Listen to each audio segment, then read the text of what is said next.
we may have dug in along here. I don't remember the trees, they didn't exist then. I'm only assuming this is Dew River, correct? I'll tell you what I know. Then we'll see what you can jump in and let's do it that way. We'll add some bit. We'll tag team here. If that makes sense. That's better. Carentan is down there. One of the myths is that it was always a predetermined objective of the 101st Airborne. Not the case. No, it was meant for troops in Omaha. Omaha is about 9 miles that way, but as we know, the troops were barely off Omaha Beach by the end of June the 6th. 82nd, they're going across the west, across the peninsula. 4th Division going up to Cherbourg. Really, the only unit left was the 101st, and so they got the raw deal of having to push in and take Carentan. Problem is Major van der Heijten, commanding officer of 6th Fallschirmjäger, was up at Church Tower at Saint-Côme-de-Mont up behind us on the 6th of June, saw the fleet assembling off Utah Beach, made a few phone calls, realised there are landings happening up and down the coast. So by the time the 101st Airborne get beyond the Dead Man's Corner up behind us where we just met on June the 8th, there's pretty much a German paratrooper behind every hedgerow between up there and down there. 2,000 elite German paratroopers. There was also a tank depot in Carentan of tanks that were not moving. Their engine trouble and stuff like that, but their guns are still okay.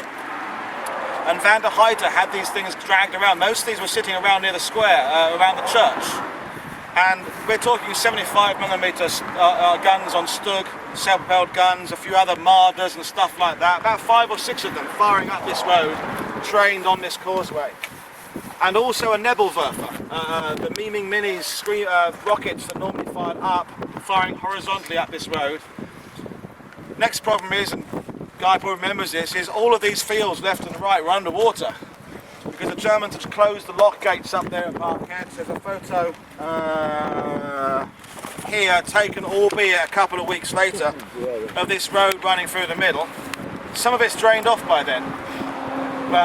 So these poor guys having to fight up a single road into artillery and mortar fire with flood water either side, and then just to make matters really bad, there are 4 bridges over 4 waterways.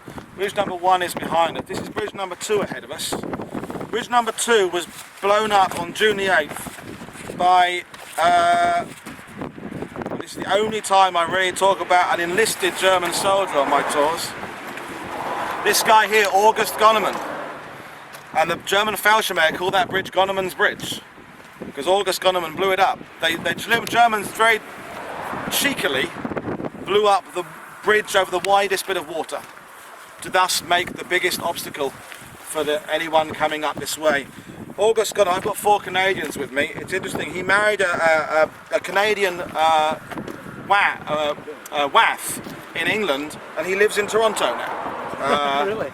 So, and his brother comes back. His brother stayed in Germany. Twins in the Fallschirmjäger.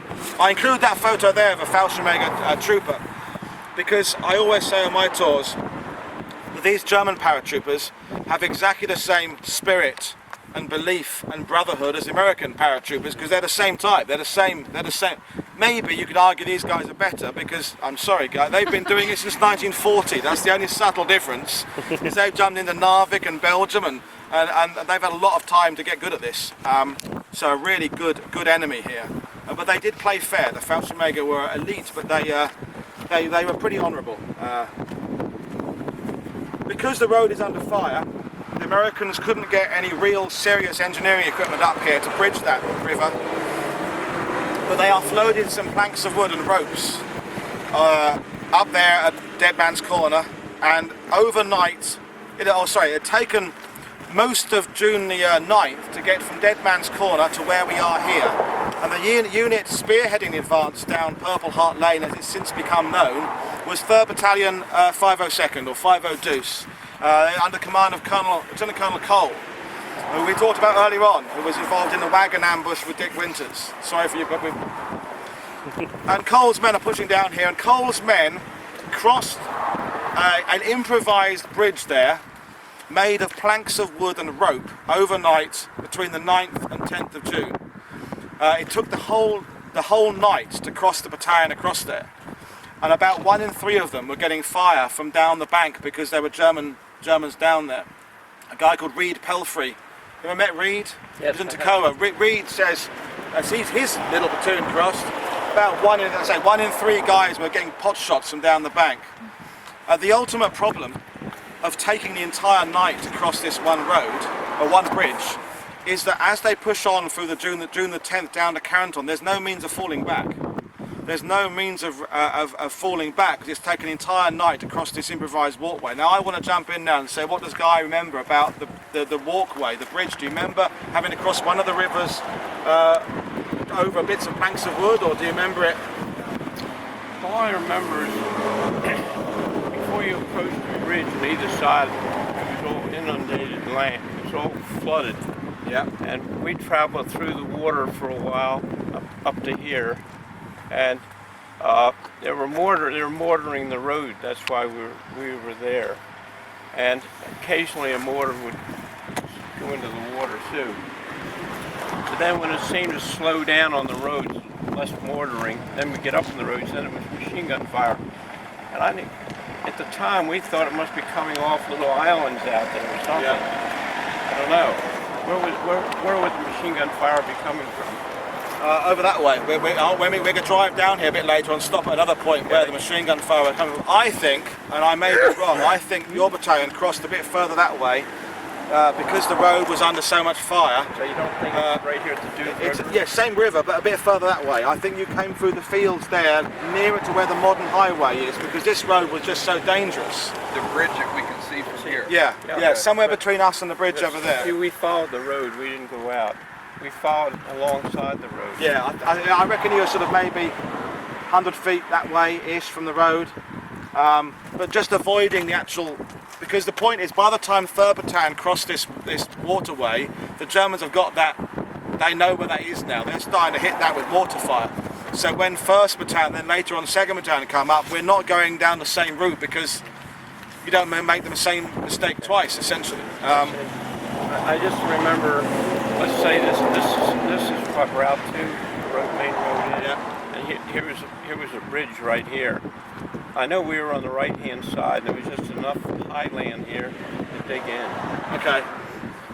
And I don't remember, and I remember our commanding officer, and he was talking to some of our guys at that point. There wasn't any stuff coming in, you know. But it was on the right hand of the side of the road, and the river was right there. Now, I may have it tangled up in my head, so maybe There's as much chance as I'm wrong as you're wrong. It's you know, there's a lot written about 3rd Battalion, but less written about your battalion because you came along a bit later. When the 3rd Battalion crossed there on overnight the 9th of June, it's the 10th of June is when the real battle for Purple Heart Lane continues. Colonel Cole was urging his men on, pistol in his hand, towards bridge number 3 and bridge number 4. That orange building over there was the aid station. It was a slaughterhouse at the time, rather appropriately. We've been there yesterday 2 times. They were used to seeing blood. By nightfall on June the 10th, they had got to about bridge number 4. Now here's a diagram here showing where we are. There's 4 waterways. We're here by bridge number 2 where it says bridge out. Bridge number 4 was the narrowest of the 4 bridges. I've got a photo of it in the 1950s, and you can see it's a little old one with a small span, small river. The Germans had dragged up one of the Belgian gates. There was a Belgian gate down on bridge number 4. There was another one up there. You see those obstacles they used on Omaha Beach, and they shoved it right in the middle of the bridge, which meant that as the first men of 3rd Battalion are crossing the bridge, having to squeeze past this obstacle one at a time, Stukas came in. I say Stukas, the veterans say Stukas. Probably it was something not the Junkers 87 because that was an early war aircraft. It's more likely to have been a Messerschmitt or a Focke-Wulf, but it would have had that device on the front to do the screaming noise. So, to all intents and purposes, it's a Stuka. It's a dive bomber going. I won't make the sound because I'll make myself look stupid on Ralph's video. But a screaming, horrible, whining sound. Overnight on the 10th and 11th of June, Cole's 3rd Battalion with other waifs and strays of other men are dug in round there, and there was a lull. There are tales of both, and with an American soldier one end of the stretcher and a German paratrooper at the other end of the stretcher, taking their respective wounded back to their respective aid stations.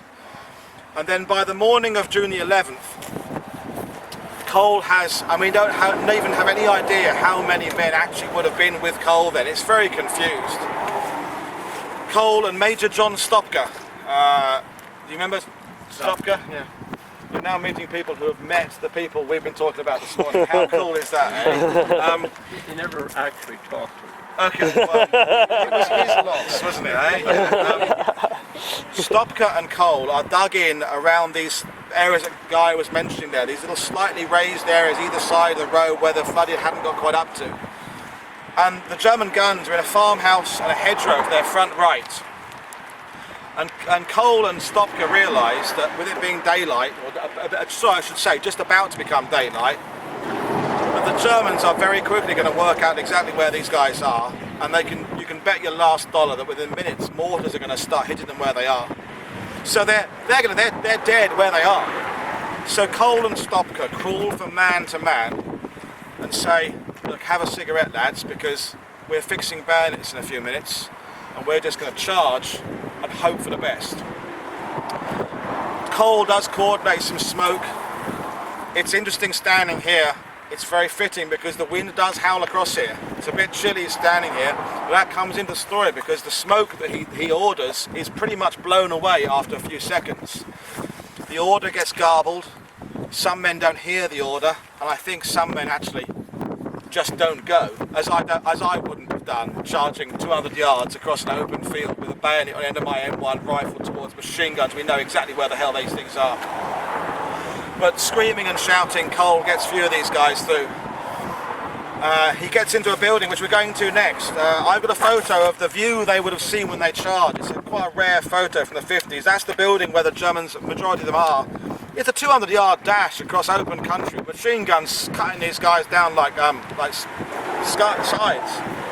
Cole goes through the door there. He himself bayonets a German soldier through the door there. One of his aides gets shot going up the stairs. A few minutes later, he's giving a situation report back to Maxwell Taylor, who's way back there. What do you think of Maxwell Taylor? Great, yes. Yeah. Some guys you say, what do you think? Oh, he was awful. Some he was great. He divides opinion. But Maxwell Taylor's back there.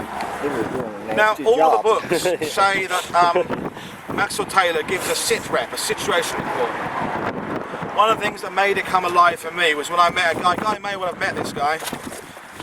Tony Lewin, B Company 50 Deuce. I met him on the Snowbird reunions. Mexican-American from Los Angeles. He was 17 on this day. And he ended up, although he was B Company, he ended up in this charge with Cole. And he was in the farmhouse when Cole is now making this radio call to Taylor. Now, to give you an idea of losses, by the way, this is a Band of Brothers tour I'm doing, but I do a lot of stuff outside of Band of Brothers. I Company 50 Deuce would have jumped in with about 140 guys on June the 6th. We think they commenced this charge with about 120. There were 11 of them in the farmhouse at the other end. The rest, 90%, are stacked up down this road, dead, wounded, missing, and out of action. Stephen Ambrose couldn't possibly have done a book called Band of Brothers about I Company 502nd, because the guys that jumped into Holland are almost completely reinforcements because there wasn't the continuity of the guys. The 50 Deuce vets I've met, some of them can be quite bitter about the credit the 506 got for this, because there had been a hell of a lot of dying up this road before Easy Company even got involved in the story here. Yeah. But Taylor's on the phone. And what Tony told me, who was right beside Taylor when he made... Cole is on the phone to Taylor. What Tony told me is that Cole's in tears. Cole has just seen the men he's spent 2 years training butchered along a single road doing almost World War I style tactics. And he is saying to Maxwell Taylor, for Christ's sake, Max, you've got to break the deadlock here, because I don't know how long we can frigging well hold on here. Because as he's saying that, there are bullets hitting the building he's standing in. The Germans are hitting it with mortars. They're ranging in on him. Initially, Maxwell Taylor's plan was to send up the 1st Battalion 50 Deuce. They come up the same road, which is not what Cole had told him to do. Cole said, we don't hold the road, but don't send more men, because we do not hold the road.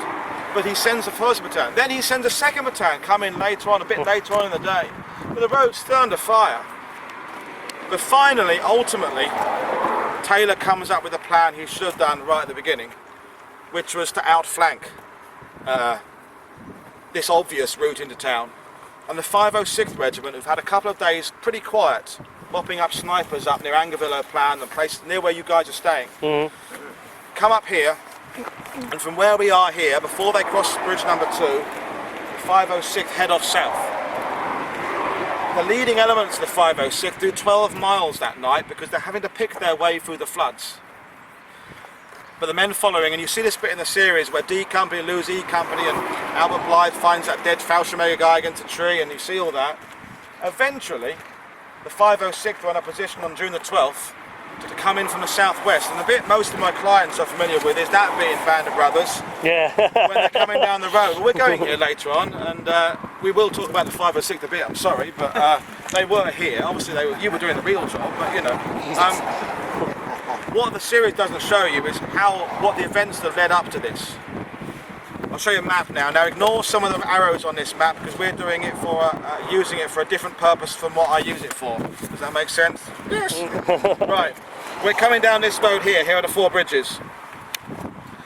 The 506th get off around the south, and they come in down these 2 green arrows here from the southwest. Now, 2 things happen. One is the Germans are not expecting the guys to come in the back door. They are expecting us to keep on coming down this same road we've been coming down for the last 3 days. So that helps. But secondly, Major van der Heiter in Carentan had received a telephone radio call from the 17th SS, who are a unit of German armour coming up from inland in France, who we see later on when they fought at a place called Bloody Gulch, which we'll be going to. I think Ralph wants to see that and where all those people have. Well, you can either, if you get bored, you can leave. Van der Heiter gets his telephone radio call saying the 17th SS are coming up. We're talking 12,000 men, 250 armoured vehicles. They don't know the area. And armoured troops are vulnerable, second armoured, without infantry support and without knowing the area. So Van der Heiter is told to pull his men out of Carentan to lead the 17th SS up to take Carentan. So he goes, sorry, come again? You want me to pull out of Carentan, which may I remind you, sir, I'm already holding, to lead 17th SS into Carentan, the town, may I remind you once more time, sir, that I'm holding. But he's a good officer, Major van der Heiter. I told my group, he was a law professor at Columbia University before the war, and returned to teach law there after the war, so he knew how American kids played on the battlefield. He knew their way of thinking. But he was a good German soldier, so he pulls out, leaving just 150 Fallschirmjäger in the town at the moment when the 506th come down the road into the town. So, as I said, 2 things had happened. One is the 506th came in the back door, which is not where the Germans were expecting it, and there was only 150 men left in the town. 2nd Battalion 506th, of which Easy Company of course is part, lose 3 men killed in this assault and about 12 wounded. The way the series conveys it is this is the main battle for Carentan. Almost looked like the only battle. Yeah, it's the final battle, albeit there are 327th Glider guys coming in that way and 501st guys coming in as well. But the real fighting, in a sense, has been coming up this, and I'm not just saying this because Guy is here, I say this every week, I do. Every Wednesday I'm here doing this same story here, telling the tale of the 50 Deuce and what these guys did. I think the series really should have had a moment where perhaps Winters and Nixon, standing by a map, just explained the sequence of events that had led them to coming up from the southwest. Because it had given these guys, the other guys, the credit for what they did. The seizing and holding of Carentan was a successful divisional operation in which all units did their part and did what they were supposed to do. But the 506th got the credit because they did that final bit where they came in the back.